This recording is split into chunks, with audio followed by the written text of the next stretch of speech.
هنگامی که نسبت به خودتان احساس خوب دارید، دنیا در نظر شما چون یک باغی زیبا می نماید. هر نفسی که می کشید با حضوری حلاوت پر می شود. آن لحظه ها شما از هر گوشه زندگی معنی و آرامش را احساس می کنید. مقصدهای شما روشنند و شما می دانید که هر قدمی که می گذارید با صبر و اعتماد به سوی راستی روانه شده است و هر قراری که می گیرید از هدایت باطنی و اراده مثبت شما سرچشمه می گیرد.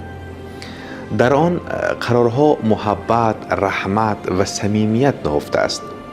هر کاری که می کنید به زندگی شما و دیگران نور می بخشد و قلبتان را از شکرگزاری و خوشحالی لبریز می کند. عزیزان، بیایید زندگی را با این احساس صمیمی و هدایتگری ادامه دهیم تا که هر روزی که به ما داده شده است با آرامش و پر از معنی گذرد. همیشه خوشحال و خوشنود بمانید. با مرکز خیرات بمانید تا بهترین ها را بشنوید.